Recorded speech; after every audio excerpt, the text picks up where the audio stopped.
asalaamaaleykum ñu ngi leen di nuyu di leen ziar di remercier peuple sénégalais di nuyu waa doomu Sénégal yi nekk ci diaspora bi ak yi nekk ci biir réew mi yëpp ñi nu bëgg ak ñi nu bañ ñu nu bokk ak parti ak ñu nu bokkul ak parti yëpp ñun ñoo bokk sunu réew bu ñu bokkul imit ay xalaat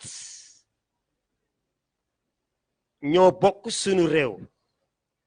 bu amee naataange ñëpp ci bénéficié bu suuxee ñëpp ci yam dinañu ñëw tey ji ci attitude bi nga xamee ni moom la ñu war a adopter ñun africains yi en commençant par nous le peuple sénégalais attitude bi ñu war a am vis-à-vis de la France mais balaa boobu bëggoon naa ñu dellu ci un petit peu ci ay fait lu demee ni ki presse boobu ñuy wax TFM te Youssou Ndour moom ko seen ay journaliste seen ay pseudo journaliste bu ci mel ni Mohamed Ndiaye kooku di def ay revue de presse te muy amuser nit ñi déglu naa ko ci benn audio bu mu def boo xamee ni dafa génn wax ci problème bi nekk ci diggante Karim Xurum Xaq ak soxnaam soosu ko tuumaal ni dafa bëgg alal wax ci borom këram bu jëkk lu tol na xeme te Mohamed Ndiaye boobu nekk TFM indi fee boo dégloo Mohamed Ndiaye boobu dafa far féete ci ndaw si yekk lu tol ne xeme Karim Xurum Xaax man ñooñu ñëpp xawma leen ay Karim Xurum Xaaxaki Mohamed Ndiaye ki xamuma leen dama liir rek moo tax il faut que ngeen di liir bugguma bokkuma ci ñi nga xamee dañuy boowee côté ay presse yu mel ne ki ay TFM ki ay Macky Sall di leen parce que bu ngeen leen boycotté du ngeen xam ñooñu li ñu nekkee te du ngeen xam aussi lan ngeen leen war a wax ak ban attitude ngeen war a am il faut que ngeen leen di déglu pour que ngeen mën a indi seen ay idée pour mën a régler situation dëgg mais bu ngeen leen boycotté naka ngeen di xamee ñii yan dégâts la ñuy def ak yan écart la ñuy def da ngeen bàyyi wax affaire boycotté mën ngeen wax ni yenn émission yi ci ñoom duma ko seetaan wala yenn débat yoo xamee ne bu ma demee ba ci biir sax ma jéem ko bàyyi bañ ko déglu loolu am na solo waaye di leen boycotté à 100% du yëfu nit ñëpp xam nañ ni TFM mooy télé ak média bi nga xamee ni mooy indi musiba di weer ay jàmbur TFM rajo télévision la boo xamee ni journaliste yi sa nekk duñu wax lu baax duñu seede lu baax taal dëkk bi tas ay diggante yàq rek lañu fi nekkee am nañ ci ay exemple yu bare temps ci gannaaw attaqué nañu colonel Kébé wax ci seen presse bi ay wax yu ñaaw tey jii seen animateur boobu ñuy wax Mohamed Ndiaye indi version ndaw si nekkoon jabaru Karim Xurum Xaq ndaw si wax ay wax moom mu gëm ko farak ndaw si te dégluwoo version Karim Xurum Xaq bi mu ko digaaleel nga nekk sax ci sa biir audio ni am na nit ñoo xamee ni dañuy nekk di wax lu baax te duñu ko def nga ni ndaw si amul benn intérêt di yàq deru Karim Xurum Xaq kon yow comme ni ko saa njoogu waxee rek da nga far ci côté ndaw si Mohamed Ndiaye yaa ngi sulli ay mbootu jàmbur ci lu la leerul nit ñi dinañu mës a sulli sa ay mboot amuloo sutura nit ñi duñu la suturaal yàlla du la suturaal yow Mohamed Ndiaye ak presse bi ngeen bokk yéen seen presse boobu di ñu koy wooye TFM te Youssou Ndour moom ko yéen amuleen ngor parce que yéen du ngeen ay nit yu baax yéen nekkewuleen lu dul lu bon rek ngeen di diffuser ay mbirum jàmbur ngeen ci dugg ay wax yu bon ay film yu bon ay débat yu bon yéen dama leen yërëm su fekkee ni nii ngeen di dundee ci ay wax yu salte ak yàq ay nit moom ngeen di dundee mais yéen ay den leen war a yërëm yéen bëggoon naa aussi ñu wax ci 4 avril bii passé bi woon démb nga xam ni bi may seetaan RTS ma dis militaire bu jigéen boobu ak journaliste bi armée sénégalaise doon jénne yu gendarmerie ak yu police bi seen commentaire yi daf ma metti trop parce que seen commentaire yi surtout ndaw su militaire si moyen de répression yi nga xamee ni moom la police bi ak gendarmerie doon teg dañ ko doon ovationné di ko tagg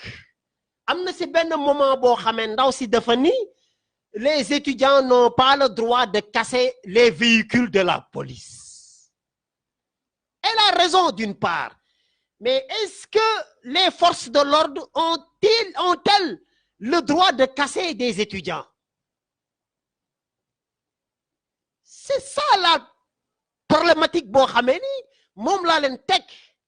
parce que yéen bu ngeen fi nekkee naan étudiants yi waruñu casser ay oto c'est vrai. Banaan c'est des biens des contribuables yooyu mais te waxu leen lan moo tax étudiants yi di casser ay oto mais ça relève un petit peu de l'injustice de votre part parce que étudiants yi duñu jékki-jékki rek di casser ay oto di taal ay oto ci mbedd mi di sànni ay xeer lépp lu yëngatu am na lu ko yëngal étudiants yi dañu réclamer ay bourses réclamer une meilleure prise en charge par l'État, réclamer des meilleures conditions d'études. Mais loolu ku ko laaj je pense que c'est très honorable réew mi waruñu àgg foo xamee ni étudiants yi war nañu jënd ci mbedd bi di kase ay oto politiciens yi bu ñu defoon lu jaadu étudiants yi duñu jënd ci campus bi bay yàq ay oto ba di xeex ak ay forces de l'ordre yow démb est-ce que wax nga ni gendarme yi rey nañu benn étudiant fii ci UGB lan nga insister benn oto bu ay étudiants yi lakk mais un véhicule caillassé lan la tekki à côté d'un étudiant tué lan la tekki ensuite lan la Sénégal di doyee toute cette armada de répression mais lan la koy doyee mais bu ñu amoon ay politiciens ak ay gouvernement boo xamee ni jaarale na yoon dëkk bi mais duñu doyee duñu wut ay matériel de répression duñu ko soxla mais bu ñu demee jël la police ak la gendarmerie dote leen du matériel de répression à gogo mais c'est parce que à côté le régime veut que ces forces de l'ordre-là fassent le boulot nécessaire pour réprimer justement la colère du peuple. Pourquoi assister à ce que le peuple vive une colère bleue? Lu tax ngeen di toog di seetaan ba population yi di nekk dans une colère inadmissible bu ngeen liggéeyoon seen liggéey socialiser correctement nos ressources est-ce que population yi dinañu am cette colère boo xamee ni force de l'ordre yi dinañu jénn di jàmmarloo ak ñoom certes kenn mënu satisfaire ñëpp mais pourquoi ngeen am ces pratiques népotistes et autres ku bokk ci yéen ngeen defal ko ku bokkul ci yéen du ngeen ko defal boo xoolee moyen de répression yi ngeen doté police bi ak gendarmerie mais moo ëpp moyen de défense ak de sécurisation yi ngeen waroon jox armée bi ñun seetaan nañ les images alors loolu daf ma sax xaw a jaaxal dëkk boo xamee ni sécurité frontière am ak sécurité contre toute menace extérieure la néewal par rapport ak ay moyens de répression interne c'est paradoxal bu ma liiree temps yi classement bi les Américains jox sur les armées africaines mu ni le Sénégal ne fait même pas partie des 37 pays africains les plus outillés en armement ak le Sénégal ne fait pas partie de ces 37 pays les plus puissants militairement ma dis ni Mauritanie sax moo nu devancé bu kenn ree Mauritanie ak Libéria ak Centrafrique ak Mali militairement ñoo devancé Sénégal cela signifie que américains yi duñu waxantu le classement fait office des moyens d'équipement du budget ak des ressources allouées aux armées de ces pays tous ces pays que j'ai cités seen budget militaire moo ëpp doole bu Sénégal seen équipement militaire moo ëpp doole bu équipement bu Sénégal xam nga ni loolu reelu na torop ñu demee bañaan militairement la Mauritanie est plus puissante que le Sénégal le Tchad nous dépasse largement tudduma sax ay affaire Maroc ak ay Algérie ñooñu moom mënuñu leen sax seen mais que Mauritanie militairement moo ëpp doole Sénégal xam nga lii ñaaw na torop loo am ay militaires yu entraîné yu am fit nekk ay jàmbaar te joxoo leen logistique bi leen di accompagner ak équipement bu moderne bi da ngay sonal sa bopp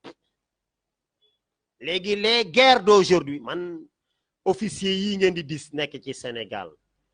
je n'ai jamais fait les grandes écoles militaires mais ñi ñëpp ku ci tax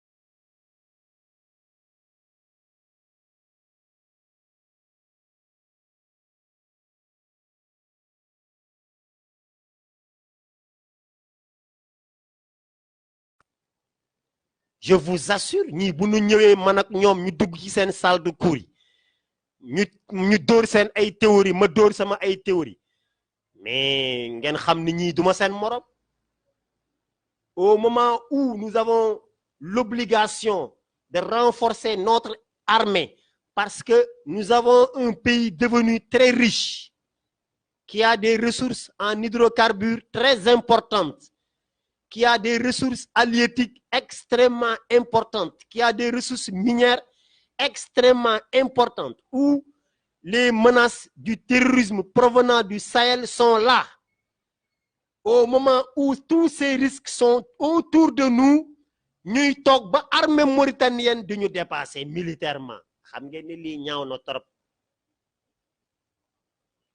fii ñu toll nii les guerres modernes nécessitent ay moyens aériens yu am solo ay moyens de renseignement yu am solo bu ma disee nos troupes nos commandos dans les forêts casamançaises maa dis film bi sunu ay force spéciale nekk en profondeur avancée dans les bois de la Casamance militaires yi nekk dans les bois touffus de la Casamance ma dégg ñu leen di filmer benn soldat force spéciale ndeysaan di yooxu sa kaw naan Pape Thiam avancel xam nga ni loolu ennemi bi xam na sa position dalay sànni benn grenade offensive ñi nekk ci zone boobu yëpp war nañu àgg foo xamee ni militaires yi en zone de combat war nañu waxante te ku nekk à 1,50 m bu ennemi bi nekkee à 1,50 m sax du ko yëg du ko dégg mais nekk en zone de combat di wax sa kaw yor nu sax ay moyens de communication yu efficace seen moyen de communication mooy seen jémmin ngay wax naan Pape Thiam ma lay dégg ngay wax Pape Thiam avancel mais fan nga avancé jëm l'ennemi qui est en face bu déggee sa voix xam position day yëkkati benn grenade dégoupiller ka sànni ka foofu yëpp ngeen dee yéen ñëpp tas wala mu leen di déglu ngeen di avancé moom mu joxe instruction benn sniper bu nekk fee mu aji sa bopp moyen de communication yi war nañ ko régler sunu armée bi dañu ko war a moderniser war nañu am benn force spéciale boo xamee ni benn bataillon de 900 hommes wala 1200 hommes boo xamee ni day am ay moyens aériens ay hélicoptères d'attaque yoo xamee ne marque brésilienne la yu de la trempe des EC 725 seen avion seen hélicoptère d'attaque yooyu moom laa gën a wóolu hélicoptère yu eurocoptère yu français yii ngay gis ñu am une force spéciale boo xamee day am ay moyens aériens day autonome mais fii nos forces là ne sont pas autonomes parce que bii par exemple ma joxe benn exemple 22e Bera bi nekk Bango bii wala 23e Bera bu nekk fee sa Kaolack wala 24e Bera bu nekk fee sa Tambacounda ñoom lañu bu ñu amee benn zone de conflit les bataillons de reconnaissance et d'appui yooyu ñooy jëkk dem ce sont des commandos c'est des forces spéciales mais ñooñu pilonnage la ñuy am yam ci pilonnage renseignement recueillir nañu ay informations pilonnées ensuite ñu demander aux commandos qui sont derrière de venir faire le nettoiement wala les fusiliers mariniers wala les parachutistes ñu ñëw def le boulot de nettoiement ku ñu fekk ci zone boobu dañ lay rey après ñu indi yeneen force yi ñu def ay force d'occupation donc 22e Bera attaqué nettoyer attaqué renseigner commando yi nekk Thiès ñëw nettoyer yeneen corps yi ñëw occupé mais yooyu xewi na bu amee ay rupture ci chaîne de transition yooyu dégâts day am les pertes sont énormes dañu war a am ay benn force spéciale benn bataillon bu spécial boo xam ne day am une autonomie en moyens aériens am ay autonomie en moyens soutien aéronaval depuis l'océan am ay appui d'attaque hélicoptère ak ay avions d'attaque am ay commando yoo xam ne dañuy attaquer en profondeur benn bataillon boo xamee ni day fay autonome en équipement et en combativité et non pas ay bataillon bii nga xamante day def lii beneen bataillon def lee am nag un moyen aérien moderne suñu hélicoptère yi nga xamante day saxaar foo toll nga seen saxaar si nga boo yoree benn missile sol-air da nga koy ajji dañuy waxante dëgg fii ñu toll nii amuñu benn avion de combat boo xam ne mën na naawe fii dem ba Maroc wala naawe fii dem ba Nigéria wala mu naawe fii dem ba attaquer ci biir géej gi en profondeur bombarder ay navires de guerre yu ñuy menacer amuñu ko ci français yi la ñu dépendre bu ñu amoon pay benn dégât boo xamee ni am na fii ci bu ñuy menacer kan moo ñuy appuyer kan moo ñuy sauver ku dul les français la moo tax bu neexee français yi ñu occuper Sénégal très rapidement en 48 heures 72 heures Sénégal France lekk ko loolu laa wax nag dafa war a jeex tey jii bis naka tey parce que cette France là mooy suñu premier ennemi mooy canceru Afrique France li ko bàyyi Afrique armée yi fi nekk ces camps yi fi nekk seen base yi fi nekk yëpp c'est pour justement défendre leurs intérêts accompagner appuyer dirigeants yooyu fa nekk te di def la politique française ku fa nekk te defoo seen affaire ñu jëlee la fa soit ñu liquider la wala ñu retourner ce peuple ci sa kaw. Alors maintenant qu'est-ce qu'il faut au Sénégal et à son armée à compter de ce jour? Je répète, nous avons besoin, nous sommes un pays boo xamee extrêmement poreux. Nos frontières sont poreuses. Les frontières maritimes, nos frontières aériennes, nos frontières terrestres sont extrêmement poreuses. Nous allons commencer par nos frontières maritimes. Il nous faut au moins 5 destroyers. Porte-avions, mën nañ ko xalaat fii les 30 wala les 25 prochaines années. C'est obligatoire, ils nous en font un. Parce que nous avons 700 kilomètres de façade maritime. 700 kilomètres yoo xam ne li ko commencé si Mauritanie ba sa Guinée-Bissau ay hydrocarbures rek la ñu am suñu géej gi pétrole la ak gaz kese géej bi jën kese la ak yeneen richesse yu feeñagul donc nous allons penser que ni fii léegi 25 ans war nañu sax mën a am benn porte-avions mais pour le moment war nañu am au moins 5 destroyers équipé que nag selon notre connivence war nañ ko mën a am le prix ay seen marine di seen bateau yi nekk si géej gi nii nga xamee ne foo toll muy saxaar yéex ba dee amul benn puissance de feu bu légal c'est pas sérieux war nañu régler la question maritime avec des bateaux des navires de guerre ultra modernes ñu am si nag au nombre de 5. 2 war nañu am benn bataillon boo xamee ne benn force spéciale boo xamee ne composé de 900 wala 1100 hommes boo xamee day am ay hélicoptères d'attaque des hélicoptères de transport de troupes modernes war nañ ko am war nañu am force spéciale boobu war na mën a am un soutien aérien bu autonome ay avions de combat de reconnaissance war nañu mën a am si frontière nord nga xamee ni ay la menace mën na fa jóge frontière Mauritanie bii war nañ fa am ay missiles sol air yoo xamee ni de la trempe des S-400 wala S-300 russes mu couvrir toute la partie septentrionale ba si géej gi su ko defee li ko commencé si Bakel ba jeexal suñu limite frontière océan Atlantique toute menace missile balistique bu jóge dans la partie septentrionale les missiles S-400 yooyu sont extrêmement sophistiqués moo tiital les occidentaux les français les gars de l'OTAN missiles S-700 yu russes yooyu moo leen tiital quand une cible pointe ça que ñooñu dañuy déclencher wu automatiquement abattre la sur un rayon de 600-500 kilomètres lu leer laa leen wax ñu war ci am benn au nord am beneen équipe beneen ensemble à l'est parce que zone Mali bi y a une menace réelle jël benn missile S-300 def ko dans la zone sud jël benn S-400 def ko dans la zone centre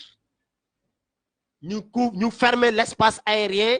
sénégalais ba nga xamee du am benn menace extérieure bu ko mën a sonn mu malaane nag couvrir les pays voisins yéen même les pays voisins yu bokk si au niveau de la CEDEAO mën nañ ci bénéficier wu loolu c'est impératif il faut que ñu am ko wala les pays de la CEDEAO s'accorder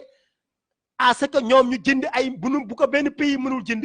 le Nigeria moom rek mën na assurer 80% de l'achat de ces équipements de missiles S-400 ñoom ñu ni seen zone CEDEAO bi dañu koy fermer à toute attaque toute menace extérieure ñu cotiser jënd ay missiles S-400 placé ko foo xamee ni une menace buy jigee ci zone boobu dafay annihiler wu loolu war nañ ci mën a d'accord ñun waa CEDEAO suñu ay force spéciale war nañu nekk une force boo xamee ne day assurer la garantie intérieure mais la garantie des autres pays de la CEDEAO c'est-à-dire que s'il y a une menace qui pèse dans le Sahel suñu force spéciale boobu nga xamee ni moom laa tudd léegi équipé doté d'un équipement ultra moderne war na mën a intervenir même dans ces zones-là au centre du Mali au Niger au Nigeria mu dem en Côte d'Ivoire au Ghana suñu ay force spéciale war nañu mën a intervenir pour accompagner ak soutenir ces pays-là donc loolu c'est impératif te loolu nekkul loo xamee ne war nañ ci mën a sax laam-laamee ay affaires yooyu donc loolu moom laa bëggoon ñu assurer ko avant ñuy jël attitude ba maa leen di wax ban attitude la ñu war a am vis-à-vis de la France. France fii mu nekk nii c'est un état voyou boo xamee ni lu mu xam mooy la fermeté parce que dafa dugg suñu économie corrompre les nations africaines jël ay dirigeants imposer que pays yooyu pour garantir ses intérêts ak son économie loolu comme xam nañ ko li ñu war a jëkk régler mooy une entente d'abord entre les États africains ñu accordé wu ci sunu économie ñun sunu biir ak sunu monnaie unique ak sunu garantie unique France soxlootu na demal nga taxaw fala ci biti ñu accompagner mesures yooyu nag ñi base française yi da ngeen di génn dans tous les pays africains da ngeen ciy génn parce que nous avons maintenant des armées ay interarmées africaines yoo xam ne mën nañu assurer suñu sécurité intérieure à l'intérieur des États africains na France jënd ca biti mu dem yoonam jënd nag suñu équipement militaire bu moderne chez les Russes chez les Brésiliens chez les Hindous chez les Américains ak chez les Chinois moderniser nos troupes def ay manœuvres yu mag def ay manœuvres interarmées fépp fu une menace de terrorisme nekk à l'intérieur d'un pays ñu annihiler ko loolu il faut que ñu régler que dans les 5 prochaines années il n'est plus question que cette France-là continue à s'immiscer de nos affaires et à se comporter en état voyou di yàq suñu dëkk di piller nos ressources di fi indi seen ay multinationales au détriment des multinationales africaines loolu laa amoon lu may wax tey jii di nuyu waa Sénégal yëpp di leen encourager di leen ñaan ngeen wax gën di jàng di gën di gëstu di pousser seen doom yi ñuy jàng moo ko yor protéger leen environnement bi bàyyi leen environnement bi ngeen di yàq parce que environnement bi bu ngeen ko yàqee day répercuté wu ci seen santé bu répercuté wu seen santé day yàq seen xaalis affaire bi chaîne la rek bu environnement bi setee ngeen di lekk lu set di naan lu set da ngeen di am une bonne santé les produits pharmaceutiques la dootul jar les consultations hospitalières dootul bëri da ngeen di am une longévité et une très bonne santé. Assalamu alaikum wa rahmatullahi ta'ala wa barakatuh.